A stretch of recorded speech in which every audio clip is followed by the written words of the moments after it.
What's noteworthy about my story, and it's the story I tell in my book, is that I was an atheist, materialist. Just if it's not in the science books, it's not real. I believed in material science. Let's just say that. I believed in Newtonian physics. I didn't know that I believed in something, but I did. And this was completely contrary. Louisa, thank you so much for being here today. I really appreciate it. Thanks for having me, Libby. Of course. So why don't we start by you sharing a little bit about yourself and your experiences? Okay. I just want to tell your viewers that I prepared for this by watching your initial episode where you told the story of your mother's death and its effect on you. And what I want to tell people is, yes, I've had a near-death experience and I can tell you what it's like to die. Yes, I have had communication with the dead and I can tell you they are out there trying to communicate with you. And yes, I have had addiction and it has taken over my life and changed me from who I was into sort of a hybrid, half me and half addiction. I want to say that knowing that the dead live on without us is only a small compensation because they are living on without us. We are not with them. And it's going to be painful. As much as you loved the person, you're going to hurt when those roots are pulled out of your heart. You know, they're still with you, but they're not physically with you. And it's very painful. I'm going to tell my near-death experience. I died from a form of addiction. I was very reckless and I snorted a whole pile of lidocaine, which I believed to be cocaine.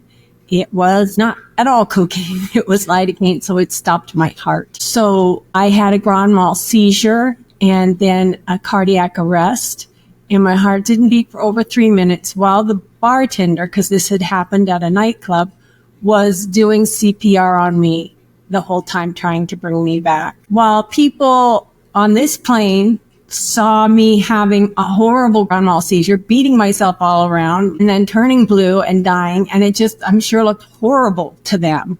I was in the happiest place I've ever been. It started that because of the drug, it was shutting down my nervous system. So I was starving for oxygen because my heart was beating slower and slower and oxygen wasn't getting to my brain. So my symptoms for that were first tunnel vision, sort of like before you faint, things kind of get speckly around the outside. I don't know if you've ever fainted, but that's how it starts. So I was kind of slowly approaching a faint. It began to seem dark in the room and I couldn't breathe. I had a sense that I was breathing, but there was no oxygen in the room because the oxygen was not circulating to my brain. So I was starving for oxygen and the bartender gave me a glass of water to try to calm me down, and I felt something strike me under my chin.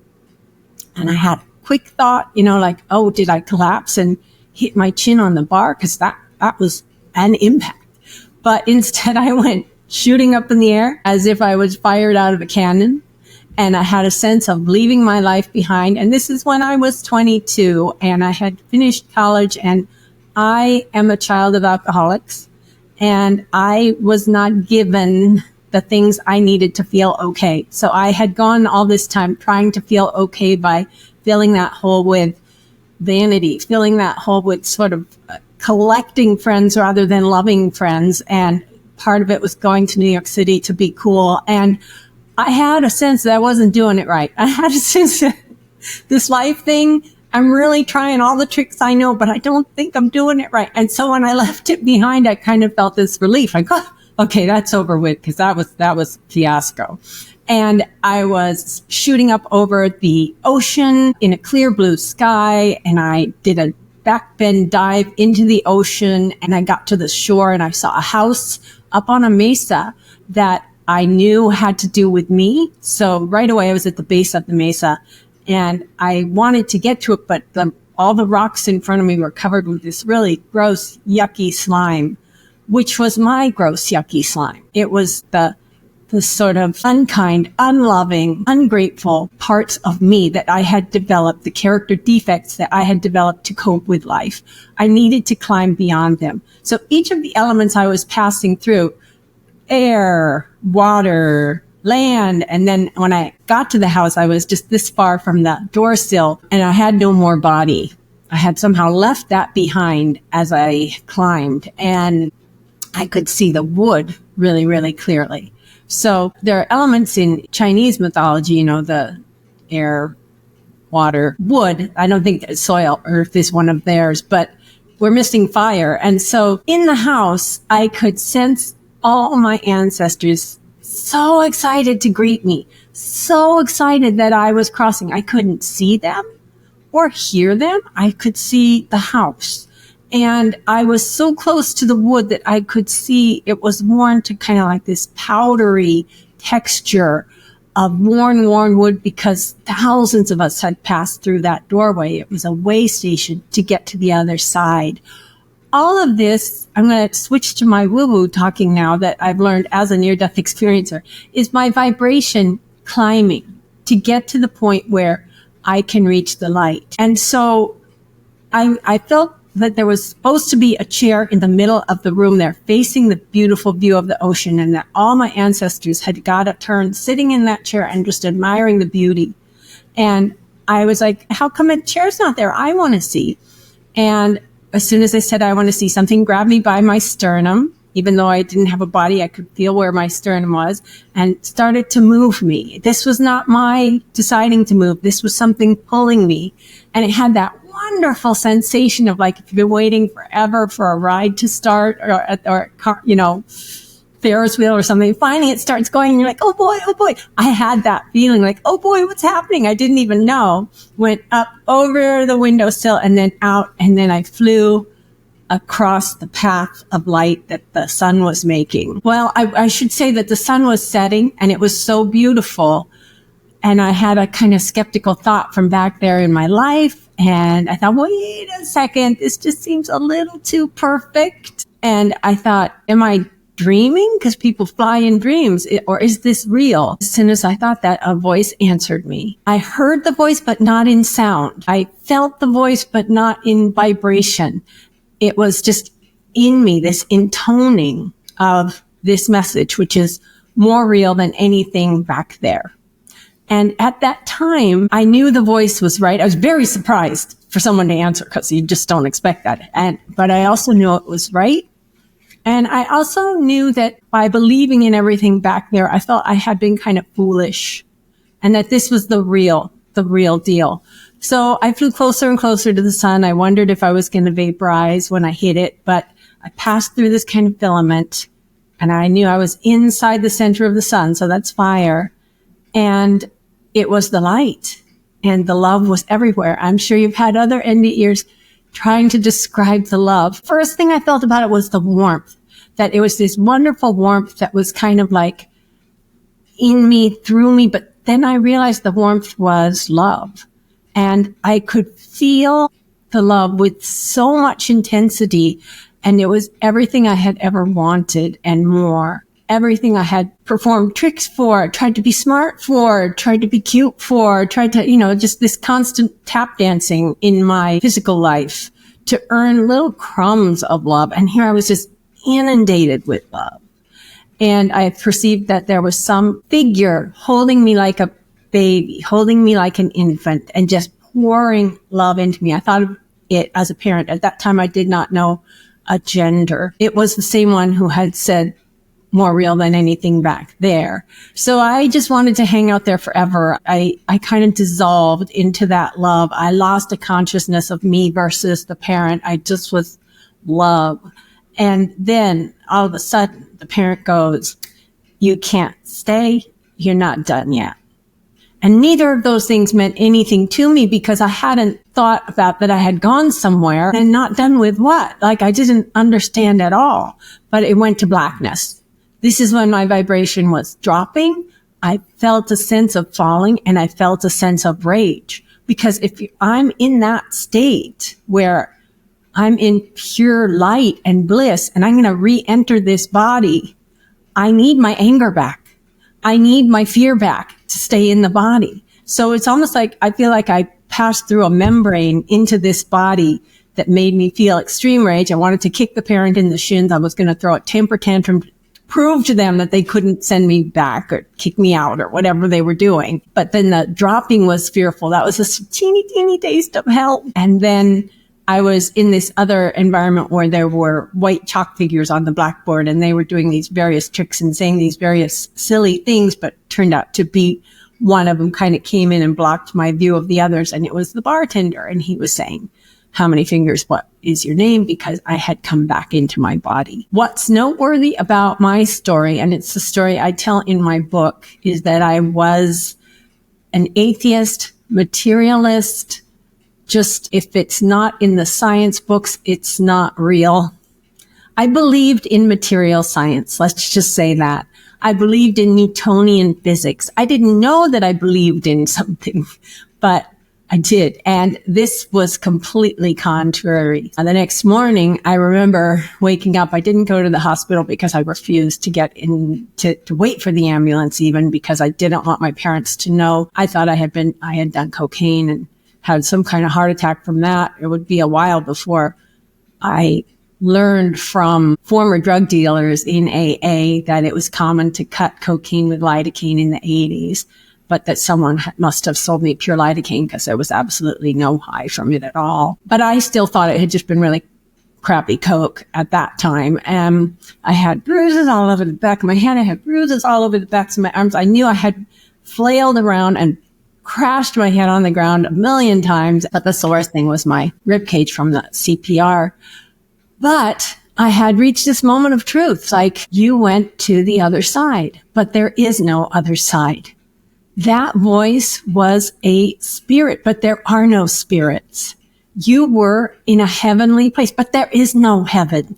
And I just was like fighting inside myself. This was 1982. So I had never heard of a near-death experience. There was only one book out about it, Raymond Moody's, been published a few years before. I certainly had never heard of it.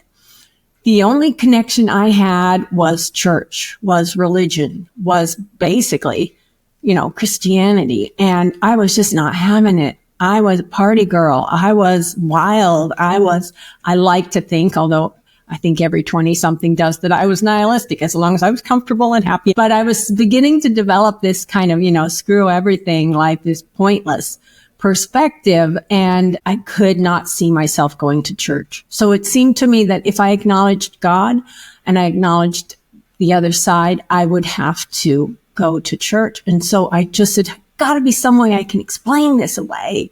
So I decided that hypoxia had sort of reduced my awareness down to just sort of the center spark of life, which was love. And then it had seemed really big because all the other distractions were taken away. And in fact, I just heard recently some scientist who's got a new theory of what happens in the brain during an NDE, and that's exactly what he says. But explain the 20-some paranormal experiences I've had since then. So it was not the near-death experience that got me to believe in the other side. I rejected it. I threw it in a vault and locked it. I just said, we're never going to think about that because it doesn't compute with my life. But then I began to have the paranormal experiences. And they're all detailed in my book, but the first couple were dark because I was still drinking. I was still an alcoholic. I was approaching the point where I wanted to die for real. Like, there's times when you're like, I just want to die. I don't want to do this. And then there's other times like, you're like, what the fuck am I still doing here? The best thing I can do is end this life. And I was at that point getting close to it anyway. So I saw a ghost very clearly. It happened to be on a beach, and after interacting with him, I went back and saw that mine were the only tracks. So, go figure. It made me angry, and I threw it in the same vault. That couldn't have happened, or I have psychosis. That must be it. Okay. And then I knew that my unborn nephew, was going to die sometime as an infant or in childbirth. He died just before childbirth, or in childbirth, I guess it was. But anyway, I had known that these are dark because I was in a dark, dark place. My vibration was very low. So I could communicate or see a very unhappy ghost, and I could know the unhappiness my brother was going to experience after his son died. But I didn't want those things. I shoved them away. Then I drove home extremely, extremely drunk in the woods. And when I got to my log cabin, I got out and held onto the car door and thought, I am such a badass when I drive drunk. That's what I thought. I had crossed this bridge going 80 miles an hour where the railroad tracks were under the bridge, and it was narrower, and I couldn't even see. I saw so many reflectors, and I just shot for the middle. So when I got home, I thought, I did that. And a voice, it is the same voice, shot through me, and it said two things. It said, this is the last time I can help you, and you do know right from wrong. And that messed up my drinking, and I got sober. That was in November, and I got sober January 29th, 1995, and I've not had a drink since, and it's been 30 years. But there's two very important messages in there. One is that there is a right and wrong. There is a way to live and a way not to live. You can be causing harm or you can be bringing about good, and there's a choice to be made always at every juncture, every moment of your life. The other is, this is the last time I can help you, meaning that there were other times when I could have, should have died, and this spirit had protected me, but now he was saying, go ahead then. Just go ahead and smash your head on a telephone pole. Just go ahead, do the stuff you're going to do because you don't want life. And this is important when you have an addict in your life, that even an angel will say, you have free will. This is your life. Bloom or fuck up. And you can do what you want. And if you want to die, I'm done. I think that's important. I didn't think of that. I shared at an IONS meeting, and one of the hosts of the meeting pointed it out. And I was like, oh, you're right. I've only gone to 1 million Al-Anon meetings, and I don't know why I didn't know that, but I didn't. I guess what I'm going to do is talk about the first time that I communicated with a dead person. After I got sober, I went to Greece. I had a whole bunch of miraculous serendipity experiences there that I still was not I was like, yeah, but I'm not buying into this God thing. And I had prayed and so forth, but I can be a hypocrite. I can pray and then be like, but it's not real. But I'm going to pray, but it's not real. I think everybody can do that, right? Kind of, you switch back and forth, or you've got your kind of materialist voice and then your spiritual voice. But in any case, my sister was dying of metastasized cancer, breast cancer, and we had had a troubled relationship. At least we had had a pretty good relationship until she became Catholic. I was in a lesbian relationship. She said, your relationship can never be anywhere near as meaningful as mine. And she was, well, just look at the fact that you can't produce children. She said, in God's eyes, it's not a real relationship. I held on to that in this anger and indignation for years. And even after her cancer came back, and I couldn't let go of it, that anger of that put down. And I also didn't like Catholicism. So that was kind of between us. As she was dying, she told me on the phone that when she was under the morphine, people thought she was asleep. People thought she couldn't hear, but she heard every word almost more clearly than she did, if her eyes were open. And then she told my sister, when my sister was sitting by her hospital bed, that die at 41 from cancer is the worst diss that God can give you. And so I was sitting by her bed overnight with my brother, and the doctor had said she had 2 weeks to live due to a number of complications, but I believed that. And I began to sense the light coming in through the hospital window, going along the floor, and then pooling over her body. And it was not something I could see. It was something I could sense, and it was something I could intuit. I knew the deeper part of me than this. I knew that it was all the spirits gearing up to bring her home. But the voice started talking to me, and the voice started saying, tell her about the light. Tell her about the light. And there were undertones that she's afraid and she can't cross. But the main thing I kept hearing was tell her about the light. And I would open my eyes. There was no light there. We were just in a regular old hospital room, and she had 2 weeks to live. And I would just say to the voice, go away. She's got 2 weeks. It wouldn't light up. This is the first time I ever acted taking direction from the light, which I have done many times since. I mean, from my angel. So I got down by her hospital bed, and I spoke close to her ear, and I told her, that she lived a beautiful life, that her body was broken, and that Jesus would take her in his arms, and she would be surrounded by love and warmth and light, and she would know such joy. And I talked until I just kind of got a sense from the angel, you did it. You did it.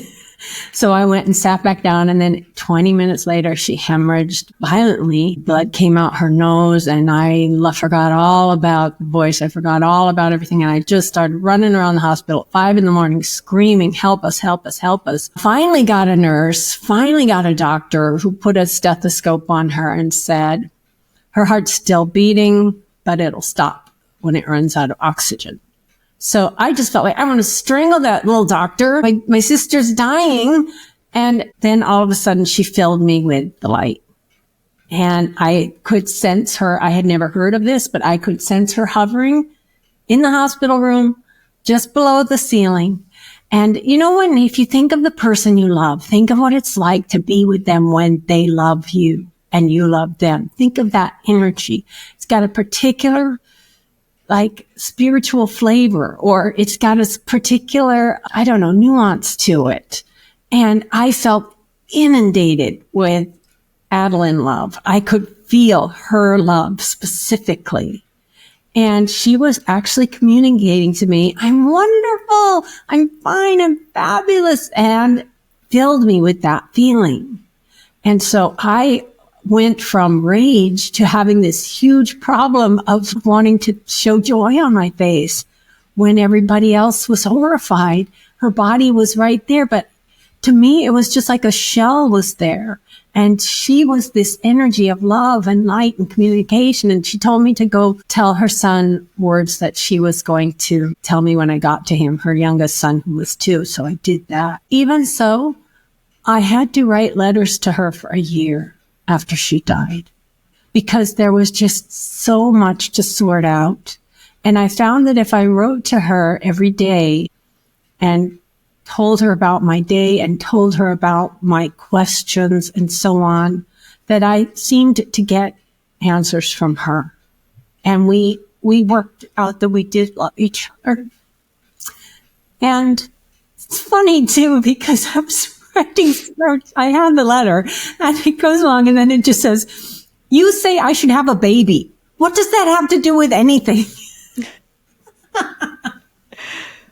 And, since I was a lesbian, it just didn't seem likely. I did have a child with my next partner after I got sober, actually. So I did end up taking her advice, and my son is the biggest joy of my life. From your experience, when people cross over, do you believe they all experience what you and your sister experienced, or do you think some people do go to a lower vibration? So some definitely do go to a lower vibration. And you can hear, I have two friends who went to hell. And then I've interviewed Howard Storm, who went to hell. Both M.K. McDaniel and Howard Storm, as soon as they kind of remembered God, they were brought to the light. My other friend was very young when he had his NDE, and he was still kind of mixed up. I've talked to NDEers who have said that as they were traveling through space, they went by a zone that had spirits in it. One woman said she could perceive Hitler, Ted Bundy, people who were there. And it was terrifying for her to go past them. But I want to just tell you about my father, who was a very good man, a wonderful man, but an alcoholic. And so basically every day he had believed the lie that alcohol told him, which is, I will help you. I will make you feel better. You need me. And he had done this every day of his life. And then after he retired, he lived another 10 years. He lived till he was 85, and he died from alcoholic cardiomyopathy. It's anyway, so your heart gets too big, alcohol enlarges it. But that's what happened to my mom. Is it? But the coroner said it was hypertension. Mm-hmm. But her heart was 4 times as big as it was supposed to be. Yeah, it's a thing that happens. It just starts enlarging and working less well because it can't pump as well. It's too bulky. So he had died from heart failure. So I was waiting I had a series of dreams that I told about in the book that were his dreams, and they were troubled because one of them was just longing, wishing that he had never left the church. I was driving along a road and I could hear the bells ringing in the landscape. And I just thought, why did I leave the church? Why did I leave the church? And I was so sad that I had never made up with my brother. So his brother's name was Jerome. And because I was the one dreaming it, I thought of a Jerome in my life that I was like, why didn't I answer his emails? Whereas it was really my dad's feeling, why didn't I reconcile with Jerome, my brother? So sometimes the dreams kind of switch it to my language. But I went and told him, you lived a beautiful life. God is proud of you. God is not angry with you. The church is something people made. And when he died, I did not feel that from him, the light. What I felt, and I've also talked to other NDEers, was that he was very, very busy. So it's sort of like you can cross and there's all this stuff you didn't do. You didn't realize, you didn't be honest about, you left a little bit of a mess spiritually because you weren't connected to your spirit. And so he had to put his house in order spiritually. Now, since then, what I would say is like, people would say my dad went to purgatory. He didn't go to purgatory. He was busy. Several years later, so he died in 2010, and this was 2019. I was working at our summer cabin. He loved our summer cabin, and I was re-roofing the shed. He loved it when we did things ourselves, and I was working in the rain. He loved working in the rain, and I began to feel him really, really strongly, just approving of what I was doing, fixing this shed where the tree had fallen on it and putting a new roof on it. And it just gave me the idea to get up early the next morning and meditate and just try to reach him. So I sat down, the sun was just coming up, and I meditated. And then I was like, Dad, I really would like to communicate with you. Dad, can I please talk to you? Dad, please, will you just come and talk to me? Nothing. And I was getting kind of discouraged, but I'd go back to it. And then I just asked this question, is there anything you'd like to tell me? And there he was. But I was expecting 85-year-old, old, alcohol-ravaged dad. And instead who came was the dad that I was like half in love with when I was a little girl. He was like 35 and he had all this charisma and he had this energy that I remembered from when he was young and happy and optimistic that he had lost by the time he died. But it was back, and he was like a bright Cornelius energy. And so what he told me was we were approaching a crib that I recognized as the crib we were all in. And just before I could see into the crib, I knew it was me as a baby in the crib. And what he gave me to feel was I loved you then, and all of you was there. And I didn't get it at first. I was like, and? And so he said, you didn't have to do anything. And what he meant was like, I was like a bud that was going to flower, and that during my life, he was always like, you got an A-. What's this? I like, can't you make it an A? Or, you should be more this. You should get tenure. You should be, and he wanted to tell me that he loved me unconditionally, and that under all that, he loved me unconditionally. And so I got the message. And then again, my skeptic comes along. You're just making this up. You're just sitting at the dining room table. You're not. And so I said, Dad, how do I know this is really you, not me? And so no time at all. We showed me the crib again, but this time I could just see in the corner of the crib, there was a brand new pink teddy bear sitting there. And kind of garish pink, actually. And he said, this is the first toy we ever gave you. And you named him Aha. And I went, whoa. Because Aha, Libby, was this very beat up, faded, one-eyed, loved to death teddy bear that I had. I had never seen it when it was brand new, but he had. And then when he said you named it Aha, like I had not thought of that in decades. And my dad always loved that teddy bear. Now I understood. Now he used to set them up on my bed, making different pageants and stuff. And he'd always give a leading role to Aha. And I was kind of like, Aha's not as cool as my other stuffed animals, but he loved Aha because of that memory. So that was something that only he and I could know, but I couldn't know what Aha looked like new. And it never entered my mind. So I knew it was him. And I've got an altar now to both my parents. And I just have this, usually this is there. It's my mom's opal and my dad's Phi Beta Kappa key, some pictures of them. And I light the candles and I talk to them sometimes. My mom and I did not have the greatest relationship, although when, on her deathbed, she was super sweet. Yeah. She liked to zing. She liked to do the painful zingers, and she was doing them right up until before she died. But then she was so sweet. And, I said, do you want to be here or in the hospital? She just opened her eyes and she said, I want to be where you are. And, so I always hear that song, I want to be where you are. So we cry. But then she opened them again and she said, and my sister's here. And so her sister had died 5 years before. Her sister Dorothy and she were very close, and she was just so excited.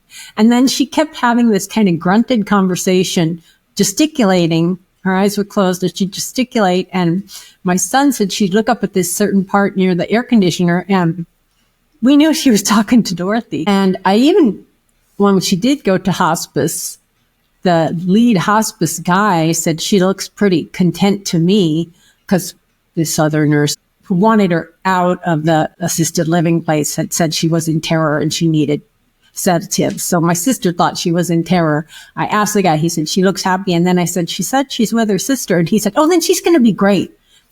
Someone's come for her. And he said, I know science doesn't acknowledge this, but if you've been doing this for as many years as I have, it's real. So she went with her sister. And then 2 days later, walking with my son, and my son did die temporarily during childbirth. He had the cord twice around his neck and he had to be resuscitated. So I'm wondering if he has gifts. But I said, did you just feel mom then? And what I had heard from her was kind of like she was zooming around. We were in this meadow up above the water and looking out at this view, and she's zooming around us. And she said, I should have done this a long time ago, because she lived to be 97 and she was very crippled by her body. I asked my son, did you feel anything? And she said, he said, I can just feel that she's really happy. And so I feel like he's starting to get these awarenesses, but he doesn't believe it. And as long as he doesn't believe it, he's not going to hear. What was the exact moment where you fully started believing? So it's a long story to tell. And I rather than take up time with it, I'll just say, briefly, I had a dream about a gigantic spider, which was the thing I was terrified of, absolutely terrified of. The next morning, there was a gigantic spider, and I acted the way I had in the dream, which was to catch it. And I took it to the neighbor's yard and threw it on their bush, and it lay on its back, both in the dream and in reality, and showed me its belly, which was all these interlocking triangles of beige and gray and tan, and it was beautiful. And I had seen it in the dream and I had seen it in reality. And I didn't know what to make of that. So flash forward a year, I went to a friend's birthday party who I hadn't seen for 10 years. And I just was driven to go to her party. And I brought this up because people were talking about clairvoyance. And I was like, I had the most dumbest clairvoyance about a spider. And she goes, that's not dumb. That's a spider messenger. So again, Libby, I have this double thing. I'm like, oh, I'm so embarrassed. I can't believe she's telling me that a spider is a spirit messenger. What are like fleas and ticks spirit messengers? I get ha ha ha ha, and then the other half of me was like, yes, it spoke to me. I felt it.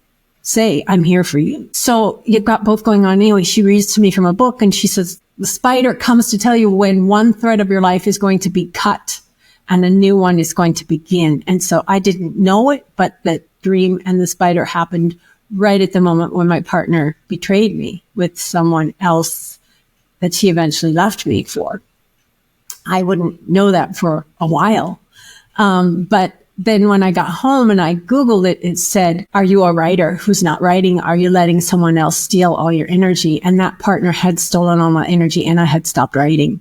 And so that's when I burst into tears. I knew the spider because had been right above where I sat when I wrote. That's where it had been on the ceiling. And so I started bawling and I leaned back and looked at the spot and it just seemed to dissolve away and I could see space. I could sense space, and all of a sudden I could sense space all around me. And I said, I'll never doubt you again. And my angel answered, and he was kind of cracking up because I was sobbing and like ugly crying and being like, I'll never doubt you again. And he was kind of like, honey, we're here all the time. It's not a big deal. And what he said to me was, he said, yes, little one, we're real and we can do real stuff.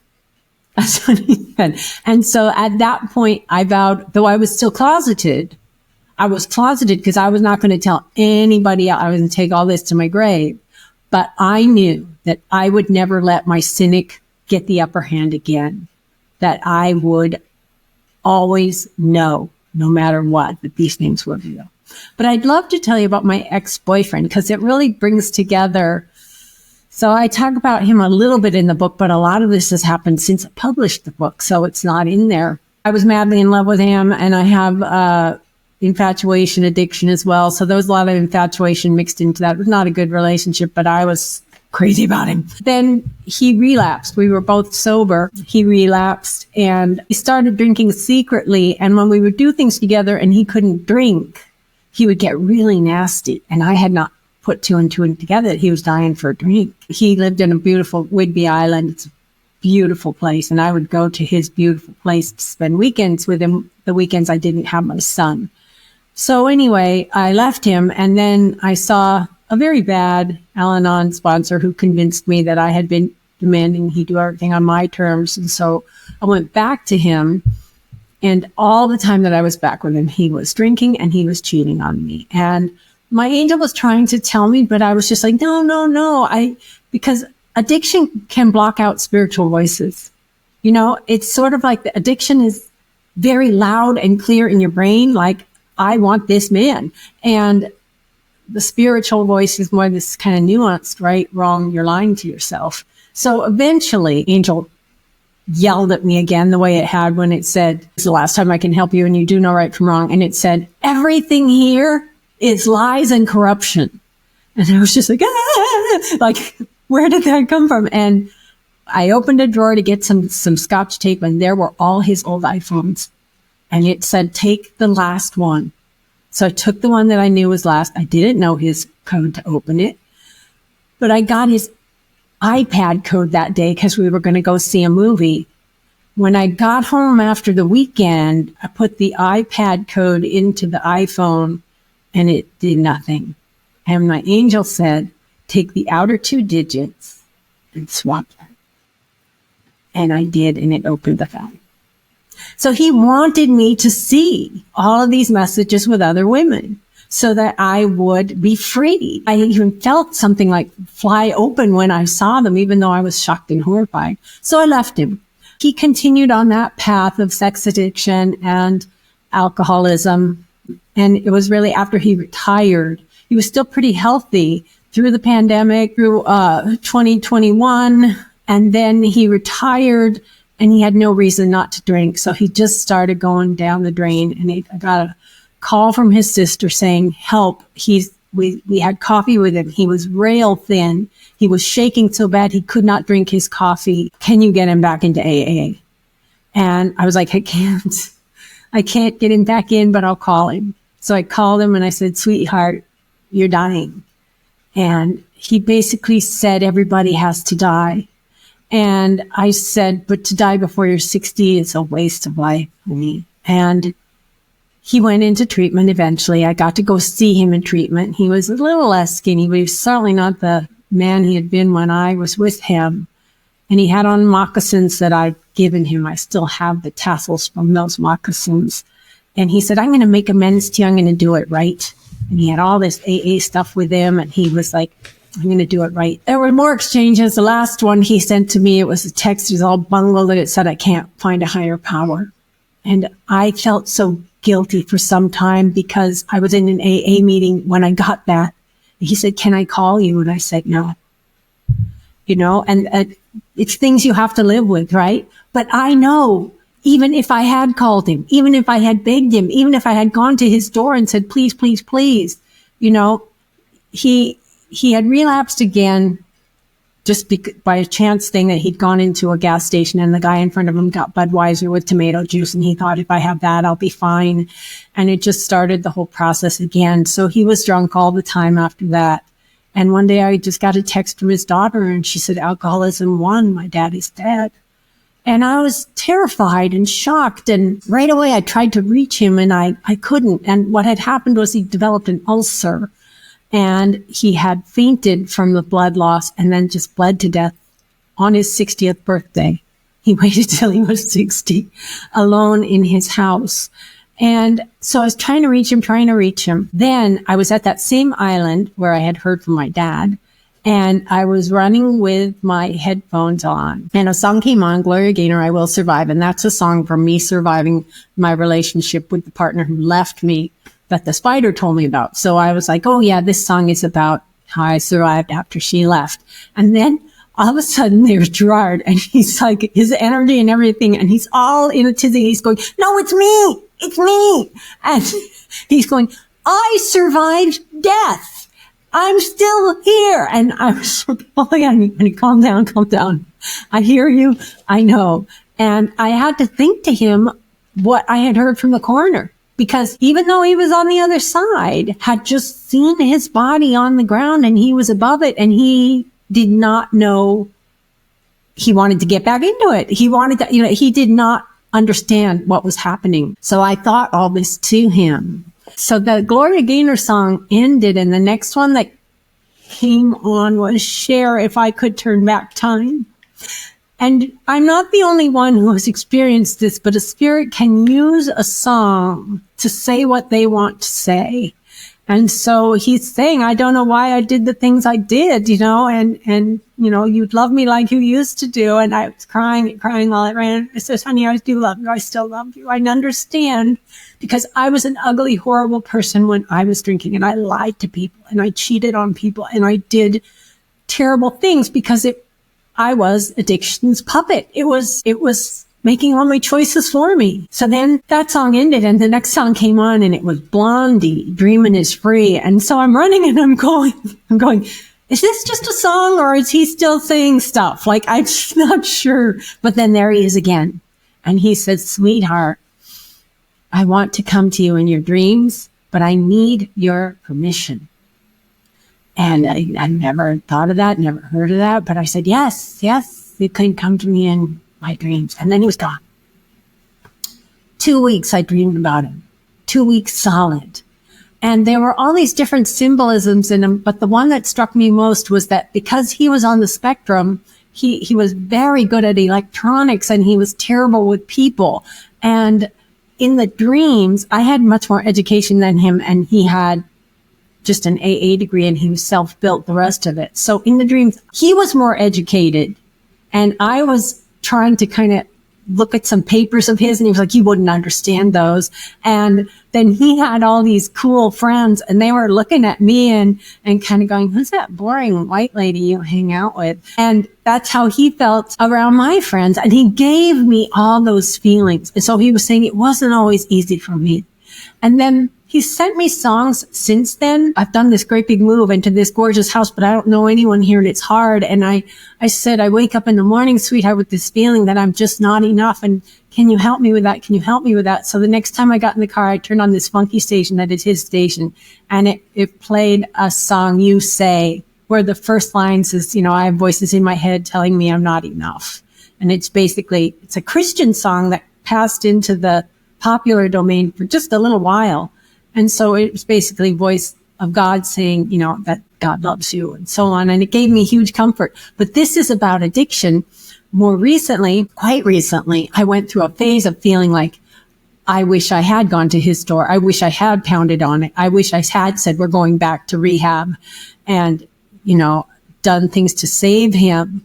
And it was full of guilt. And I was going to Al-Anon and I was saying, I know I didn't cause it.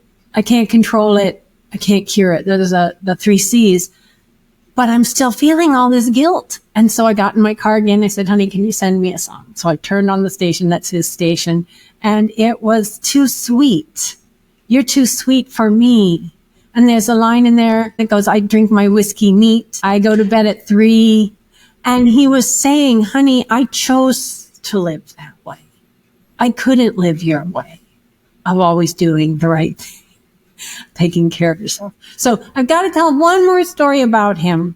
Yes, please. Okay, this is the capper, you guys. This is the capper. Do they see what you're doing? Do they care about what you're doing? Do they love you? Do they love to know you still love them? Yes, yes, yes, yes, yes.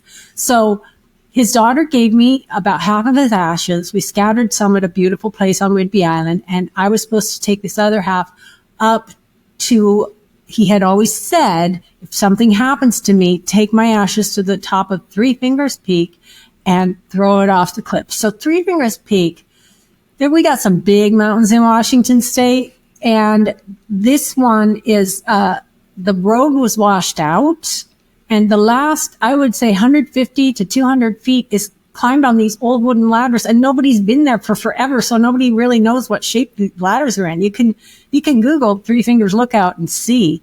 And so I kept putting on the Facebook page and everything, will someone come with me to scatter his ashes? Nobody would. The climbing club that we both belonged to, that we met, people all said they liked it, and, you know, heart and sympathy and all these things, but nobody would come with me. So finally, the summer after he died, I said, honey, I'm just taking you up Pilchuck, which was his favorite mountain. And it's a very popular hike in the summer, but we used to climb it in the middle of winter. We used to climb it and camp out in the winter. You know, we would camp in the snow. He went there every day for much of his life. He would climb it when he was on second shift at Boeing. He would climb it in the mornings. And so I knew he loved that mountain. So I carried his ashes up, and I began to feel him with me in the car. And I began to say, talk to him. I said, on the freeway before 7 a.m. on a bluebird day, honey, it doesn't get any better, because that's what he'd always say. Anyway, when I got to the top of the mountain, scatter his ashes, I asked this girl that I had seen on the trail if she would film it. And she turned out to be in our climbing group. Like, she was a new member of the climbing group where we met. So she filmed it. That was pretty special. And I'm going to make a video about him and put that near the end. But then I got down, I was approaching the parking lot, and I looked at my iPhone, and it was all blue and pink.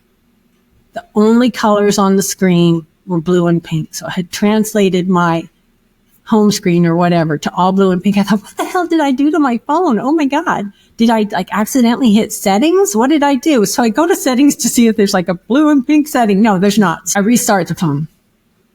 And then it's working fine. I'm driving home, and I'm on the highway that leads to the freeway from this mountain. And all of a sudden, Google Maps says, at the next roundabout, take a left. I'm like, why would I do that? I've got a mammogram I've got to get to. I'm already running late for that. Why would I take a left? And then I thought, Google Maps must know about a crash ahead. I don't know why nobody else is not turning left, but this must be a shortcut. So I turn left. No, it's not a shortcut. It's his town. It's his town where he lives, Lake Stevens. And I've got to go 25 miles an hour. And I said, honey, are you doing this? Because I'm going to be late for my doctor's appointment.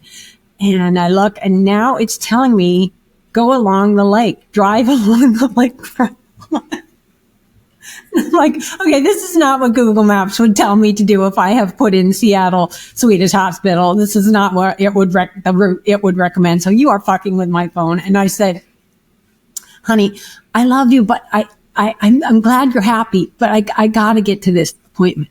No, he's not done. He starts taking the icon from my car and making it just jump around the screen. Jump, jump, jump, jump, jump. So the poor Google Maps voice is going, at the next intersection, take a U-turn, turn left at the next, and it just did this for 10 minutes. So during that 10 minutes, I had all these thoughts like, maybe Google Maps is just having some kind of glitch, but what kind of glitch would do this with my icon jumping? And then I said to him, honey, I'm going to be late, and now I don't even know which way to go. And then it was clear as day. He always had contempt for GPSs. He always liked to use a map and compass when we were in the wilderness. And he goes, you don't need that thing. And I could just feel it was him. And I was like, okay, but, you're going to mess me up. So anyway, then he was gone after that. And all the lights were green. All the lights were green. And when I got to the hospital where you can never find parking, there was this space open, but it was in front of a door that's always locked. So I pull into the space and I'm like, nice try, honey, but that door's locked. And he's like, no, it's not. And I opened it and I got to the desk and I looked at my watch and it was 4:00 on the dot. And I don't know how he did that, but they can do stuff.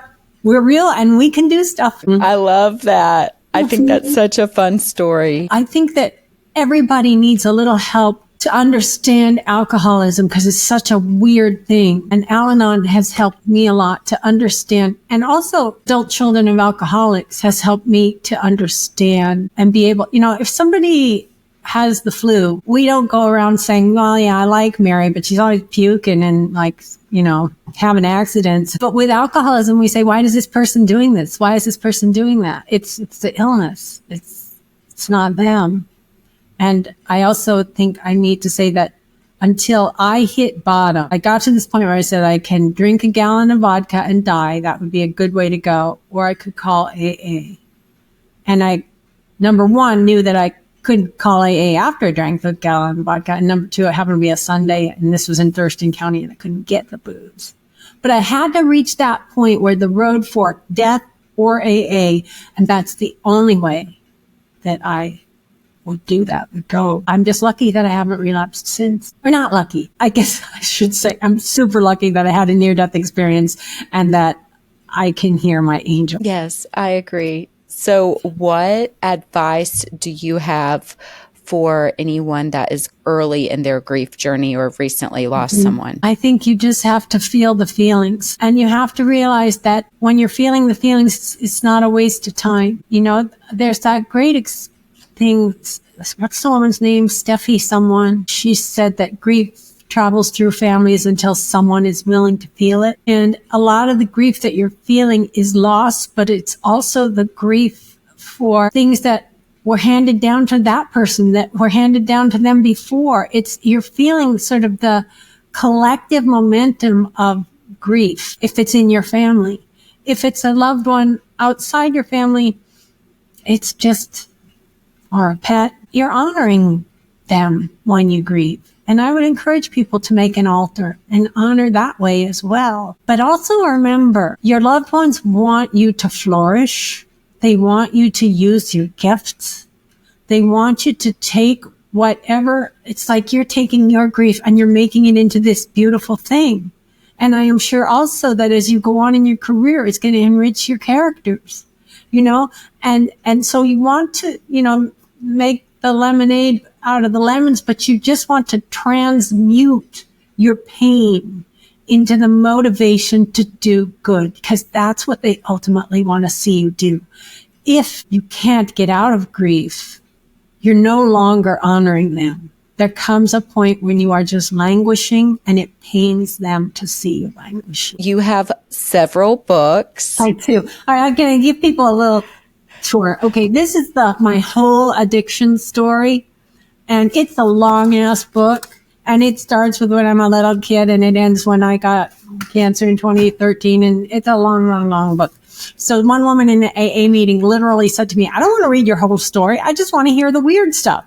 So I took her as the voice of my angel or whatever, and I wrote this one that's called Die Hard Atheist, from NDE denier to full-on woo-woo against my will, because I am a full-on woo-woo now. So this is kind of all the good stuff. And if you read this one and you're still you want to hear more, you can read the other one. And I have a blog for alcoholics. It's called A Spiritual Evolution. I've got a YouTube channel. It's got a combination of my wilderness adventures and my NDE stuff. And I'm going to make a video about Gerard where I will show screenshots from the crazy So if you look at my path, where I drove, you can look at that history, and it shows that I went like this. I subscribed today, so I'm going to be on the lookout for that. I'm excited to see that video. Well, thanks, Libby. Thanks so much. Of course. Thank you so, so much for being here and sharing all of your experiences. I really, really appreciate it. And best to you and to all your viewers in healing. Thank you so much for watching Lost and Found. I really hope that this episode resonated with you. Don't forget to like, comment, and subscribe below. There will be new episodes every Friday, and grief is hard, and you don't have to do it alone. And I love you, and I hope I see you next time.